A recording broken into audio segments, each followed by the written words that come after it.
ஆயிரத்து நீட்சிக்கு அன்போடு வரவேற்கின்றோம் நேயர்களே. சென்னை மெட்ரோ ரயில் திட்டத்துடைய விரிவாக்கத்துடைய தொடக்க பணி இன்று நடைபெற்றது. தமிழ்நாடு முதலமைச்சர் செல்வி ஜெயலலிதா அதற்கான அடிக்கல் நாட்டு நிகழ்ச்சியில் கலந்து கொண்டார். மத்திய அமைச்சர் வெங்கையா நாயுடு உள்ளிட்டோரும் இதுல கலந்து கொண்டார்கள். இந்த ஒரு மெட்ரோ ரயில் திட்டம் அப்படிங்கிறது இப்ப நடந்திருக்கக்கூடிய விரிவாக்கத்துக்கான தொடக்கம் கணிசமாக வடசென்னையுடைய போக்குவரத்து நெரிசல்ல ஒரு நல்ல தீர்வை ஏற்படுத்தும் அப்படிங்கறதுல மாற்றுக்கிறது இல்லை. ஏற்கனவே ஒரு மெட்ரோ ரயில் பணிகளுடைய முதற்கட்டம் செயல்பாட்டுக்கும் வந்திருக்கிறது. இன்னும் அடுத்தடுத்த கட்டங்கள் எப்பொழுது செயல்பாட்டுக்கு வர இருக்கின்றன அப்படிங்கிற கேள்வி எழுந்திருக்கிறது. இந்த நிகழ்ச்சியில தமிழ்நாடு முதலமைச்சர் மத்திய அரசாங்கம் அதற்கு ஒப்புதல் அளித்திருப்பதை ஒட்டி மத்திய அமைச்சர் வெங்கையா நாயுடுடைய பணியை வெகுவாக பாராட்டினார். தமிழ்நாட்டுடைய உற்ற நண்பன் அப்படின்ற ஒரு பாராட்டை எல்லாம் மத்திய அமைச்சர் வெங்கையா நாயுடுக்கு கொடுத்தார் முதலமைச்சர் செல்வி ஜெயலலிதா. அதை தாண்டி இந்த ஒரு மெட்ரோ ரயில் திட்டத்துல அதிமுக அரசாங்கத்துடைய பங்குதான் பெரும் பங்கு. 3% தான் திமுக நிறைவேற்றியது. இதனது பெரும் பங்கு நிறைவேற்றியதுல அதிமுக அரசு தான் காரணமா இருந்திருக்கு அப்படிங்கிற ஒரு கருத்தை சொல்லியிருக்கிறார். திராவிட முன்னேற்ற கழகம் இது நாங்கள் முன்னெடுத்த திட்டம், எங்களுடைய ஆட்சி காலத்துல செயல் வடிவம் பெற்றது, எங்களுடைய ஆட்சி காலத்துல தொடங்கப்பட்ட விஷயம் என்று தொடர்ந்து சொல்லி வருகிறது. இந்த திட்டத்துக்கு பெருமை எங்களுக்கு தான் அப்படின்னு அதிமுக சொல்கிறது. இது ஒரு பக்கம் என்றால் இதுலயே பாரத பிரதமர் நரேந்திர மோடியுடைய படம் போடல அப்படின்னு பாரதிய ஜனதாவுடைய மாநில தலைவர் டாக்டர் தமிழிசை சவுந்தரராஜன் அவர்களும் இன்று கேள்வி எழுப்பியிருக்கிறார். இந்த ஒரு மெட்ரோ திட்டம் ஒவ்வொரு கட்டமாக வந்து கொண்டிருக்கிறது. வரவேண்டிய குறித்த நேரத்தில் வந்துவிட்டதாங்கிற ஒரு கேள்வி ஒரு பக்கம், இதற்கு பெருமை யாருக்கு அப்படிங்கிற கேள்வி இன்னொரு பக்கம். நிகழ்ச்சியில நம்முடைய விவாதிப்பதற்காக திரு கௌரி சங்கர் அவர்கள் அதிமுகவை சேர்ந்த செய்தி தொடர்பாளர், முன்னாள் சட்டமன்ற உறுப்பினர் இணைகிறார். அதே போல திராவிட முன்னேற்ற கழகத்துடைய செய்தி தொடர்பாளர் திரு வைத்திலிங்கம் அவர்களும் இணைகிறார்கள். இருவரையும் இந்த நிகழ்ச்சிக்கு அன்போடு வரவேற்கின்றோம். முதலமைச்சருடைய உரையை ஏற்றிருப்பீங்க. 2007 இருந்து 2011 வரைக்கும் 3% பணிகளைத்தான் திராவிட முன்னேற்ற கழகம் முடித்தது. 98% பணிகள் அதிமுக ஆட்சி காலத்துல தான் நிறைவேற்றப்பட்டிருக்கிறது இப்படின்னு புள்ளி விவரங்களோடையும் நிதி ஒதுக்கீடு விகிதத்தோடையும் முதலமைச்சர் சொல்லியிருக்கிறாங்க. இந்த மெட்ரோ ரயில் திட்டத்துக்கான பெருமையை தேடிக்கொள்வதில் உங்கள் இருவருக்கும் போட்டா போட்டி. இதுல அவர் முதல்வர் ஒரு துவக்க விழாவில் இந்த கான்ட்ரவர்சியை சட்டமன்றத்திலே முன்பு தெரிய விளக்கப்படுத்திய ஒரு பிரச்சனையை அவர் எழுப்பியிருக்க வேண்டியது இல்லை. ஏன்னா இவர் சொல்வதில் கலைஞர் ஒரு அறிக்கை கொடுத்திருந்தார். நீங்க 2003 இதற்கான விதை விதைக்கப்பட்டு விட்டது என்று சொன்னீங்க. அதுக்கு 2003 இருந்து 2006 வரைக்கும் நீங்க எந்த அமைச்சரவை கூட்டத்தில் எந்த தேதியில இதற்கான விவாதம் நடந்ததுன்னு உங்களால் சொல்ல முடியுமான்னு சொல்லி ஒரு கேள்வி கேட்டிருந்தார். அதற்கு இதுவரைக்கும் பதில் இல்லை. சட்டமன்றத்தில் மா சுப்பிரமணியம் எடுத்து சொன்னார், இந்த தேதியில் நாங்கள் முதல் ஒப்பந்தம் MOU போட்டோம்னு தளபதி ஸ்டாலின் தான் முதல்ல போட்டாருன்னு அதையும் எடுத்து சொன்னார். அதை அவங்க மறுக்கல. இப்போ கலைஞர் அறிக்கையில நவம்பர் 2007 அதே போல டீடைல்டு ப்ராஜெக்ட் ரிப்போர்ட் முதல்ல தயார் பண்ணது கழக ஆட்சியில. அதை ஸ்பெஷல் வெஹிக்கிள் பர்பஸ் அதை கேபினெட்ல மத்திய கேபினெட் கொண்டு போய் அப்ரூவல் வாங்கினது ஜனவரி 2009. இந்த தகவல்கள் எல்லாம் எதையுமே அவர்கள் மறுக்கல. ஓகே, 2003 இருந்து அதிமுக தான் கன்சீவ் பண்ணிச்சு அப்படின்னா 2003 இருந்து 6 என்ன செஞ்சீங்க? ஓகே, அந்த கேள்வியோட நியாயம் புரிஞ்சு கொள்ள முடிகிறது. 2006 மெட்ரோ ரயில் திட்டம் தான் சரி அப்படிங்கிற முடிவுக்கு நீங்க வந்துட்டீங்க இல்லையா? 2006 வந்த ஒரு விஷயத்துக்கு 2009 தான் முதல் கட்டம் மத்திய அரசுடைய அனுமதி பெற முடியும் அப்படின்னா அதற்கு யார் பொறுப்பு? இல்ல அது இல்ல, நான் என்ன சொல்றேன், அந்த காலகட்டத்தில் நிகழ்ந்ததுல அந்த டீடைல்டு ப்ராஜெக்ட் ரிப்போர்ட் கிடைச்சதுக்கு பிறகுதான் செய்ய முடியும். அதுக்கு ஒரு 4 வருஷம் டிலேக்கு யார் பொறுப்பு? இல்ல, அந்த டிலேன்னு சொல்ல முடியாது. அந்த ஆய்வுக்கு அவர்கள் அதிகாரிகள் எடுத்துக்கொண்ட காலம் அப்படின்னு நம்ம எடுத்துக்கணும். அதையே இவங்க மறுக்கிறாங்களே. அதுக்கு பிறகு 3 ஒரு பங்கு கிட்ட 1300 கோடி ரூபாயை முதலில் செலவு செய்தது கழக அரசுங்கிறதை ஒத்துக்கொண்ட பிறகு முதலில் இந்த திட்டத்துக்கான செலவை கழக அரசு தான் செய்தது என்பதை திராவிட முன்னேற்ற கழக அரசு கலைஞர் அரசு செய்தது என்பது ஒப்புக்கொண்ட பிறகு அந்த செலவுடைய விகிதம் நீங்க குறைஞ்ச செஞ்சீங்க, அதிகம் செஞ்சீங்க. அந்த செலவுடைய விகிதம் நீங்க 1143 கோடி. ஆனா இந்த ஆட்சியில ஒரு 11,596 கோடி செலவிடப்பட்டிருக்கு. தமிழக மக்கள் கேட்கிறவர்கள் அல்லோ எல்லோருமே கவனம் இல்லாதவர்கள், கவனக்குறைவானவர்கள் என்பதாக அவர்கள் ஒரு உருவகப்படுத்திக் கொண்டு பேசுகிறார்கள். 2011 துவக்கத்தில் தான் இந்த துவக்கம் ஆரம்பிக்கிறாங்க. அதுக்குள்ளேயே 1300 கோடி செலவு பண்ணிருக்காங்க. அது பிறகு ஆட்சிக்கு வந்தவர் அம்மையார். அதுக்கு பிறகு அவங்க தான் செய்ய முடியும். இது ஒண்ணு. ரெண்டாவது, நான் கலைஞர் வந்து இன்னொன்னு சொல்லியிருக்காரு, இவங்களுடைய ஆப்ஜெக்டே வேற. மெட்ரோ ரயில் ப்ராஜெக்ட் வந்து வயபிள் இல்லைங்கிறது தான் நம்முடைய முதல்வருடைய கருத்து, ஆணுக்கிழமான கருத்து. 2011 சட்டமன்ற இதுல ஆளுநர் உரை சுர்ஜித் சிங் பர்னாலா பேசுறார் இவர்களுடைய திட்டத்தை பற்றி. 300 கிலோமீட்டருக்கு மோனோ ரயிலை நாங்கள் ரிவைவ் செய்வோம் சொல்லி பேசினாரா இல்லையா? அவை குறிப்பிட இருக்கா இல்லையா? மெட்ரோ இருங்க, நீங்க இதை பைபாஸ் பண்ண வேணாரி. நான் என்ன சொல்றேன், இவங்க மெட்ரோ ரயிலை 2003 கன்சீவ் பண்றதா இருந்து கன்சீவ் பண்ணணுங்கிறது உண்மையாக இருந்து அதுக்கு பிறகு நாங்கள் தான் அதிகப்படியான செலவிதம் பண்ணது இப்படி எல்லாம் சொல்றாங்களே, அது எப்போ 2011 பிறகு. ஆனால் 2011 சுர்ஜித் சிங் பர்னாலா அவர்கள் உங்களுடைய அரசுடைய திட்டத்தை வலியுறுத்தும் பொழுது 300 கிலோமீட்டருக்கு நாங்கள் மோனோ ரயிலை நாங்கள் ரிவைவ் செய்வோம் சொல்லி பேசுனீங்களா இல்லையா? ஏன் வரலன்னு கேளுங்க. அதுக்காக மெட்ரோ ரயில் திட்டம் கைவிடப்பட்டதா பொருளா? நீங்க நீங்க எடுத்துக்கணும். நீங்க வந்து முதல்ல அவர்களது முன் உரிமை எதற்கு இருந்தது அப்படிங்கறது கிளாரிஃபை பண்ணிக்கணும். அவங்களுடைய முன்னுரிமை மோனோ ரயிலுக்கு தான் இருந்தது. அப்புறம் எப்படி நீங்க மெட்ரோ ரயிலுக்கு நீங்க ப்ராஜெக்ட் அதாவது அமல்படுத்துறீங்க, சைமல்டேனியஸா அமல்படுத்தணும்னு ஒத்துங்க. ஆனால் இவருடைய அறிக்கையிலேயே 3 அதாவது 1300 கோடி தான் நீங்கள் செலவு பண்ணினீங்கிறாங்க. ஆமாம், ஒரு 6 மாத காலத்தில் அவ்வளவு செய்ய முடியும். Okay, I take you point. முக்கியமான ஒரு கேள்வி எழுப்புறாரு. இது வந்து எங்கள் ஆட்சி காலத்துல, முந்தைய ஆட்சி காலத்துல 2003 நாங்க கொண்டு வந்த ஒரு விஷயம். அந்த ப்ராஜெக்ட் தான் இன்னைக்கு செயல் வடிவம் பெறுது. திமுக ஆட்சி காலத்துல 3%, எங்க ஆட்சி காலத்துல தான் 97% அப்படிங்கிறீங்க. ஓகே, புரிஞ்சுக்க முடியுது. எனில் அவர் கேட்பது போல 2011 தேர்தல் அறிக்கையில ஏன் மெட்ரோ திட்டம் பற்றிய அறிவிப்பு இல்ல? மோனோ ரயிலுக்கு மட்டும்தான் ஸ்ட்ரெஸ் இருக்கிறது. முதல்ல அவர் சகோதரர் வைத்தியலிங்கம் வந்து டோட்டலா தவறான கருத்துக்களை பதிவு செய்திருக்கிறார். எந்த கருத்து? எல்லா கருத்துமே. அதாவது 2001 இருந்து 2006 வரைக்கும் புரட்சித் தலைவர் அம்மா அவர்கள் தலைமையில் தமிழக சர்க்கார் நடந்து பெற்றது. சரி, 2003 வித்திட்டது வந்து அண்ணா திராவிட முன்னேற்ற கழகம், வித்திட்டது புரட்சித் தலைவி அம்மா அவர்கள். எப்படி எவ்வளவு கேளுங்க, 50 கோடி தான். 50 கோடி ரூபாய் வந்து சாங்ஷன் பண்ணி 2003 இந்த ப்ராஜெக்டுக்கு பிரிலிமினரி ஒர்க் பூரா பண்ண சொன்னது புரட்சி தலைவி அம்மா அவர்கள். டாக்டர் ஸ்ரீதரன் அப்படின்னு டெல்லியில மெட்ரோல சீஃபா இருந்தவரை வரவழைச்சு, ஆமா வரவழைச்சு இந்த தமிழகத்தில சென்னையில இந்த இது ப்ராசஸ் பண்ணணும் அப்படின்னு ஒரு பிரிலிமினரி சர்வே பண்ணது அண்ணா திராவிட. அதுதான் நாங்க சொல்றது. இந்த திட்டத்திற்கு வித்திட்டது அண்ணா திராவிட முன்னேற்ற கழகம் அப்படின்னு நாங்கள் வித்திட்ட திட்டத்தை செயல்படுத்துவோம். உங்களுடைய 2011 தேர்தல் அறிக்கையில ஏன் இல்ல? அதுதான் அவர் சொல்றாரு.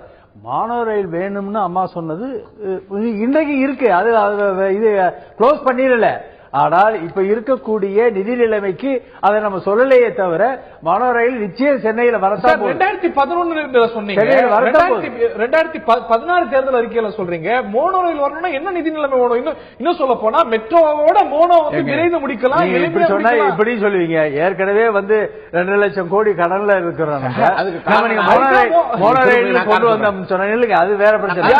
அது வேற பிரச்சனை இல்ல. அதனால இத வந்து இப்ப இந்த நிதி நிலைமை கருதி கைவிடுங்கள் யார் கேட்டா? யாரும் கைவிடல. நம்மளுக்கு தெரியுமில்ல, ஒரு விரல் எந்த அளவுக்கு வீக்கா இருக்கணுமோ அந்த அளவுக்கு தான் வீங்கணும். அது தெரியுமில்ல, அரசுக்கு தெரியுமில்ல. இப்ப மோனோ ரயிலை இழுத்து போட்டு வந்தா இன்னும் கடன் சுமை அதிகமாகிவிடும் என்பதற்காக தற்காலிகமாக மோனோ ரயிலில் நிறுத்தி வைக்கப்பட்டு இருக்கிறதே தவிர அது டோட்டலாக அபேன் பண்ணல. அது வரும் 2011 இருந்து 16 வரைக்கும் ஒரு தேர்தல், இன்னொரு தேர்தல், 2 தேர்தலும் உத்தரவாதமா இருக்கும். அது எவ்வளவு காலம் தற்காலிகமா ஹோல்ட்லயே இருக்கும்? இவங்க வந்து 2006 இருந்து 2011 இவங்க கான்ட்ரிபியூஷன் நம்ம வந்து 1103 கோடி ரூபாய் அதுதான் அவங்க கொடுத்தது. அது மாதிரி 5 மடங்கு மணியே நம்ம வந்து ரூபாயை வந்து நம்ம செலவழிச்சிருக்கிறோம். 2015 நம்ம வந்து இனாகிரேட் பண்ணி வண்டியை ஓட்டியாச்சு. இல்ல இது சரியான வாதமா இருக்குமா? அவங்க 2003 50 கோடி டோக்கனா கொடுத்தோம் அப்படின்னீங்க. பிரிலிமினரி சர்வேக்கு அவ்வளவுதான். அது போல 2011 தான் நம்ம குற்றம் சொல்லவே இல்லை. 2011 தான் 1500 கோடி தான் கொடுத்தீங்க, அதிகமா ஏன் கொடுக்கலன்னு நம்ம கேட்கவே இல்லை. நீங்கள் கொடுத்த கொடுத்தது 1100 கோடி தான் அப்படிங்கறத நம்மளுடைய இது. தொடக்க கட்டத்துல அவ்வளவுதானே கொடுக்க முடியும். நீங்க கொடுக்க முடியும், நான் ஒத்துக்கிறேன். அதுக்கு மேல நான் கேட்கவே இல்லையே. ஆனால் முழுக்க எங்களுடைய கான்ட்ரிபியூஷன் தான் இந்த மெட்ரோ ரயில் ஓடுறது எங்கனாலதான் சொல்றது தவறு. நீங்க கொடுத்தது 1100 கோடியில மெட்ரோ ரயில் ஓடாது. அது வந்து இந்த விரிவாக்கத்துக்கான வழித்தடத்துக்கு அனுமதி பெற்றது இந்த அரசு, இந்த முதலமைச்சர். ஒரு நிமிஷங்க, இந்த 9 கிலோமீட்டர் இன்னைக்கு அம்மா வந்து அடிக்கல் நாட்டினாங்களே, இதுக்கு வந்து காங்கிரஸ் சர்க்கார், காங்கிரஸ் ஆட்சியில் இருக்க போது, திராவிட முன்னேற்ற கழக அமைச்சர்களாக அந்த ஆட்சியில் இருந்த போது இதுக்கு அனுமதி கொடுக்கவே இல்லை. எத்தனையோ அனுமதி கொடுக்காம கடைசியில இப்ப பிஜேபி அரசு வந்த பின்னாடி அதுக்காக தான் வெங்கைய நாயுடு அம்மா வந்து அவ்வளவு புகழ்ந்தார்கள். ஏன்னா அவ்வளவு தன்னுடைய ப்ராஜெக்ட் அதை எடுத்துட்டு போய் அப்ரூவல் வாங்கி இன்னைக்கு கொண்டு வந்து இன்னைக்கு இனாகுரல் ஃபங்க்ஷன் பண்ணோம். காங்கிரஸ் துரோகம் பண்ணது தமிழக மக்கள். திருவாய்த்திலிங் நண்பர், அதாவது அவங்க மோனோ ரயில இவர்கள் முன்னெடுத்ததுக்கு காரணம், எல்லாரும் சொல்லுகிற காரணம், design, build, finance, operate and transfer அப்படிங்கிற பேசிஸ்ல தான் ஒரு கம்பெனி கிட்ட கொடுத்து இந்த மோனோ ரயில் திட்டத்தை அமல்படுத்த இவர்கள் விளைந்தார்கள். அதற்கு ஜிகா என்கிற அந்த ஜப்பானிய நிதி உதவி நிறுவனம் இதற்கு நிதியுதவி அளிக்க மறுத்து விட்டது. காரணம் என்னன்னா, நீங்க தனியார்களுக்கு கொடுப்பதற்காக நீங்கள் திட்டமிடுவதற்கு நாங்கள் நிதி உதவி செய்ய முடியாது மறுத்துட்டாங்க. ஆனால் இப்ப மெட்ரோ ரயிலுக்கு அந்த நிதி உதவி உண்டு. இப்போ அதனாலதான் இவர்கள் திட்டமிட்டது தனியாரிடம் கொடுத்து அதற்குரிய காரணங்கள் பல. அதனால் இவர்கள் அந்த மெட்ரோ மோனோ ரயிலுக்கு கொடுத்த முக்கியத்துவத்தோட அடிப்படை காரணம் அதுதான். அதற்கு பதிலாக திட்டத்தை கைவிட்டுட்டாங்களா? நான் உறுதியாக சொல்கிறேன், ஜிகா என்கிற அந்த ஜப்பானிய நிறுவனம் நிதி உதவி இல்லை என்று சொன்னால் மோனோ ரயில் க்ளோஸ். நிச்சயமாக இவர்களால் செய்ய முடியாது. எந்த ஆட்சியாக முடியாது, நிச்சயமாக முடியாது. அது நான் நிச்சயமா நான் உறுதியாக நான் சொல்ல முடியும். இன்னைக்கு சொல்றேன், அதை விட இன்னைக்கு கண்டிப்பா இன்னைக்கு 3770 கோடி ரூபாய்க்கு இந்த திட்டத்தை நீங்க இனாகுரேட் பண்ணிருக்கீங்க. சென்ட்ரல் 713 கோடி ரூபாயும், மாநிலம் 916 கோடி ரூபாயும், கடன் மூலமாக 2141 கோடி ரூபாயும் நீங்க பெறுவதாக இதற்கு ஏற்பாடு. இப்ப நீங்க கொடுத்தீங்களே, பட்ஜெட் வெளியிட்டீங்களே, 15000 கோடி டெபிசிட் பட்ஜெட் வெளியிட்டீங்களே, புது வரி இல்லாத என்று நீங்கள் பெருமைப்பட்டுக் கொள்கிறீர்களே, இதுக்கு ஏதாவது நிதி உதவி ஒதுக்கி இருக்கீங்களா? இல்லைங்கிறேன். அதாவது செய்யப்படும் என்ற உறுதிதான் இருக்கிறத தவிர ஒதுக்கீடு இல்லை என்று நான் குறிப்பிட்டு சொல்கிறேன். நண்பரால் குறிப்பிட்டு சொல்ல முடியுமா? இல்ல 900 கோடி எல்லாம் ஒதுக்குனதுனாலதான் இன்னைக்கு வந்து இதுல வந்து 900 கோடி வந்ததுனாலதான் இன்னைக்கு இனாகுரல் ஆகுது. இல்லைன்னா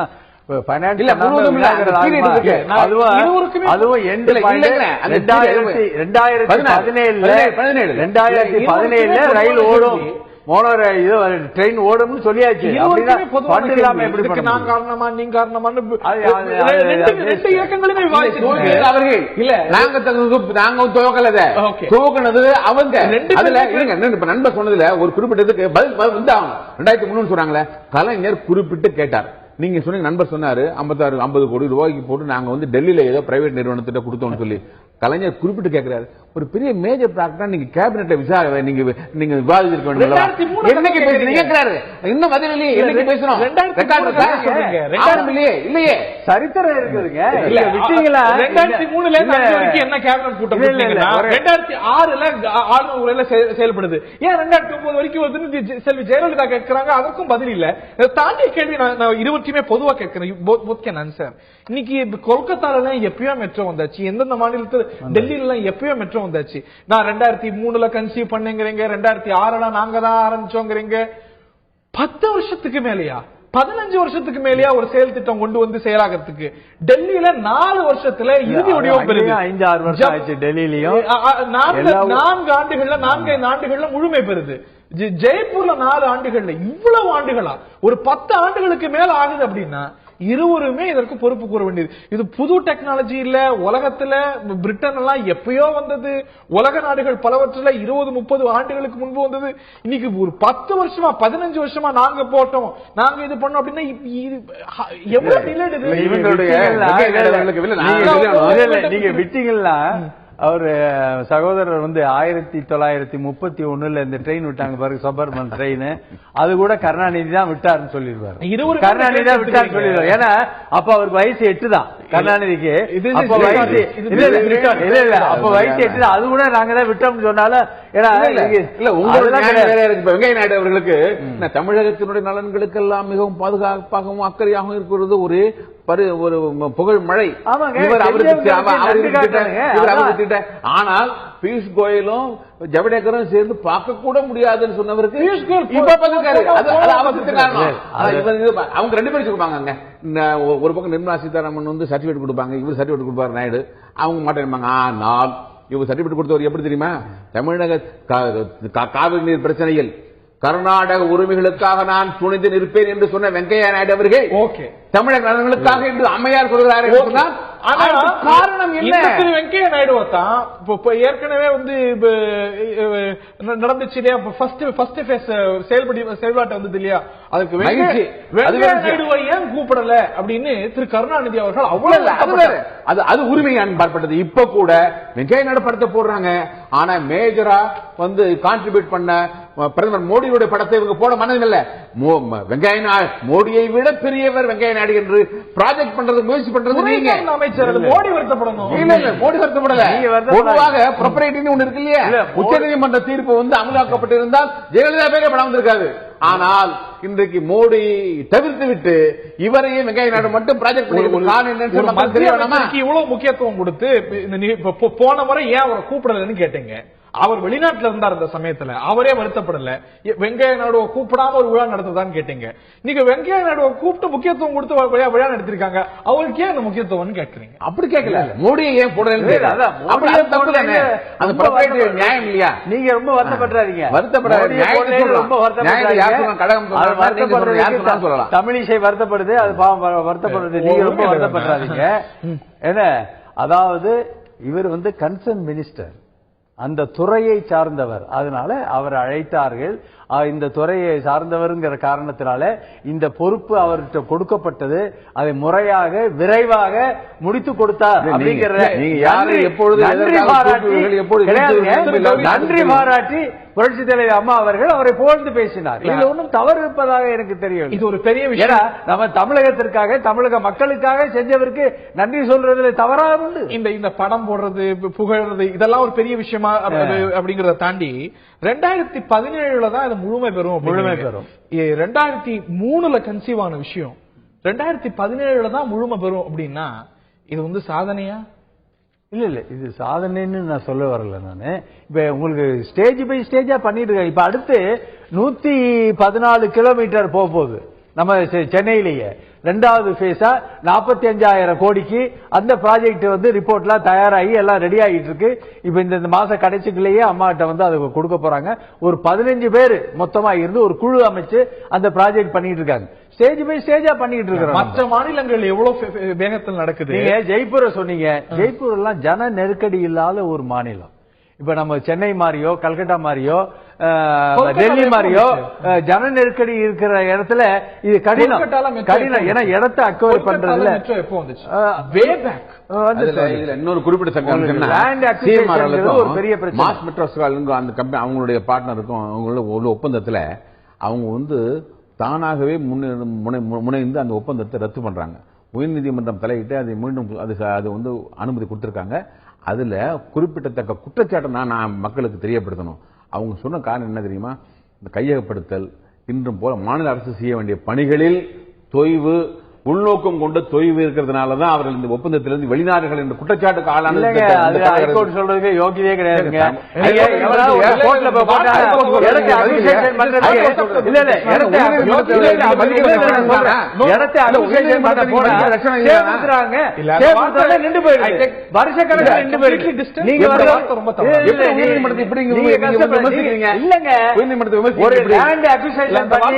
கவர்மெண்ட் வந்து ஆர்டர் போட்டா ஒருத்தர் போனா ஸ்டே கொடுத்துறாங்க.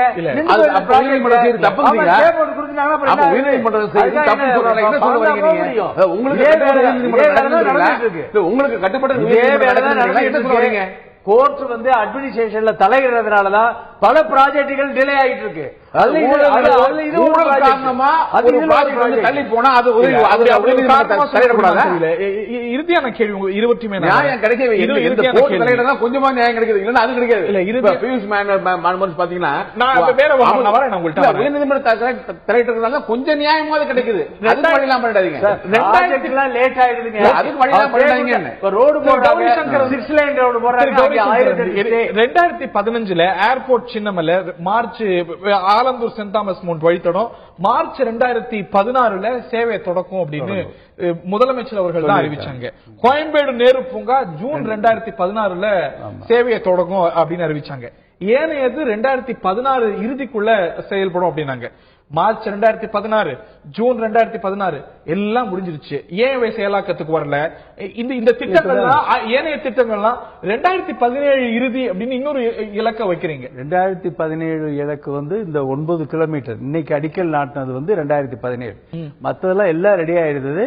இப்ப ட்ரையல் ஓட்டம்லாம் ஓட்டி பார்த்தாங்க. 2016 வர வேண்டிய சேவை தொடக்க வேண்டிய வழித்தடம் ஏன் அடுத்த மாசத்துக்கும், ஏன் ஜூன் 2016 தொடக்க வேண்டிய திட்டம் அக்டோபருக்கும் தள்ளி போகணும்? ட்ரையல் ஓட்டி இருக்கிறாங்க.